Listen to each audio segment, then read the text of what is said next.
What's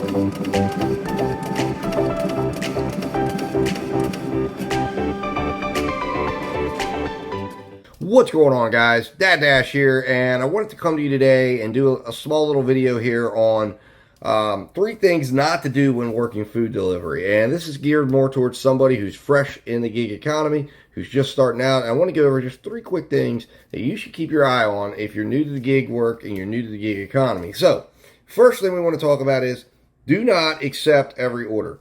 And that is extremely, extremely important that you should understand that. There is no minimum acceptance rate. So you need to know that, okay? You need to know that and understand that, because the number one way that they can get you, these food delivery apps will get you as far as, stealing from your time, is by giving you orders that just don't make sense, that are well below the market where they should be at, and that they're well below where you could be at if you were accepting every single order or going out. So one of the key things you want to do here to help with this is MultiApp. MultiApp. If you're not multi-apping, then you're going to be missing out on an opportunity. So quickly learn how to multi-app. You can go on YouTube. There's lots of videos. Check out some of my ride-alongs. I multi-app all the time. There's lots of good suggestions. You need to do it the way that you're comfortable. The way I suggest is you do like with anything in life. You don't jump right in and try to do it at a high level.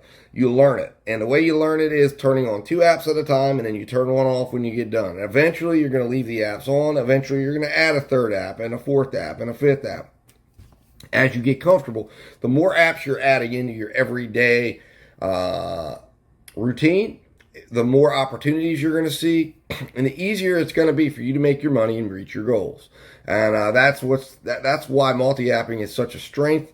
And the apps themselves don't like it because you are pitting their app against the other apps. So you're putting DoorDash against Grubhub against Uber Eats. And until you accept an order, you are not tied down to one specific app.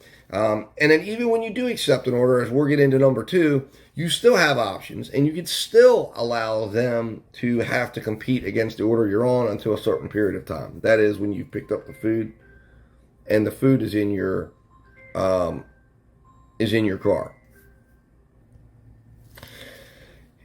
So don't be afraid to multi-app there, guys. So that brings us to number 2, as I mentioned. Number 2. If you're going to multi-app, one of the keys to success with multi-apping is don't be afraid to cancel an order you've already accepted. Now, do understand this.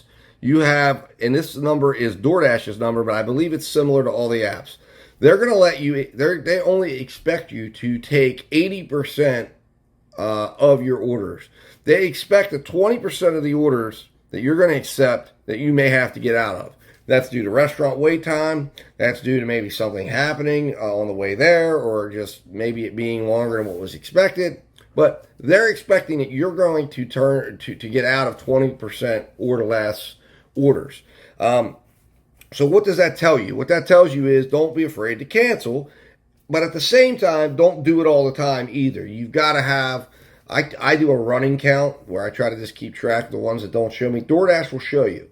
I don't like to go below 85% because I don't want to run into a situation where I'm running right up against something and then something really negative happens and I have absolutely no leeway. So as soon as I hit 85%, I really tighten up my order selection for DoorDash. Or if I know I've done like 2 or 3 let more than 2 orders go out of 10, I will tighten it up at that point. And I'll wait until I can get back to where maybe I'm 9 of 10, or maybe I haven't had any cancellations at all.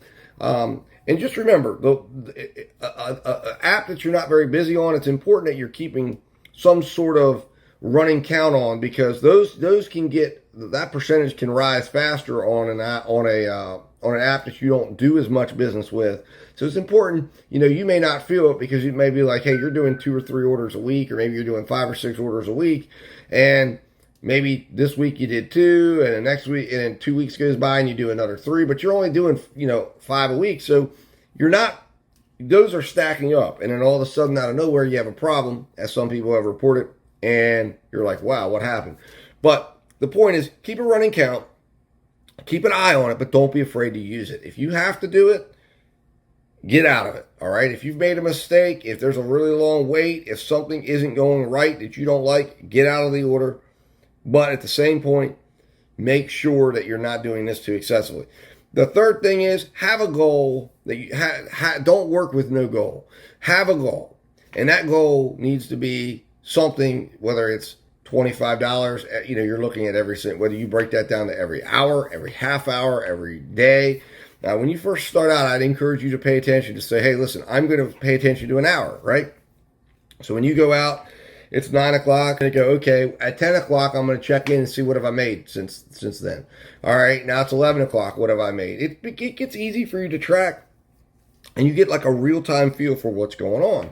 At the same time, you want to have a goal that you're looking at each hour that's going to be building towards the bigger opportunity. So if your goal is to go out and in 4 hours make $100, which isn't a bad goal at all for someone that's fresh and new, start out at $100. That's a pretty good amount to figure out how long does it take me to earn $100. So you go out and that's $25. It's an easy number to work with. Or maybe you say $80 over 4 hours. So now you're going to look at the first hour, where are you at? All right, you're at $15. You didn't hit your goal. What can you do differently? Was it, how many orders did you see? You can look back very easily in that period of time, in real time, and assess it. But have a goal. So that way exactly at the end of that 4 hours, if you see, well, I made $68, boom, and then you can look backwards and say, well, what was it? Was it because I worked from 10 to 2? Was it because I worked from 7 to 11, which is probably going to be some of the weakest times out there? What is it? What's the problem? Did I accept too many orders? Did I turn down too many orders? But it'll allow you to always be looking at things and making adjustments, and then make that one change. I'm an advocate that when you don't like the results, you make a change, some sort of change, so that you're doing it differently the next time you're out. And then use that new strategy that you're going to have to cultivate an energy inside you to go out and make that change, and then see what the results are. But without having a goal, you're never going to be able to make the adjustments and changes that you need to make, because you're not going to know what you're shooting for, and you're not going to know what you're assessing against. So guys, if you're new to food delivery, hopefully this was helpful. Those are 3 things I think you should focus on, making sure that these are not happening, that this is not your mindset. I'm going to continue to do videos like this. I'm going to continue to do videos that are going to break down different aspects of what I'm talking about here, so that there's some reference points and some things that everybody has out there that can use to hopefully get better. So guys, if you enjoyed today, please subscribe. Hit that subscribe button. I'll write it right up here for you. And of course, be positive. Keep a positive mindset. Get out there and make some money. And guys, I'll be talking to you soon. Hit that like button if you like today's video, and share this with at least one person that you think could gain benefit. If you do that for me, guys, you can help me build this channel. I'd be forever grateful. Thanks for watching today, and I'll be talking to you soon.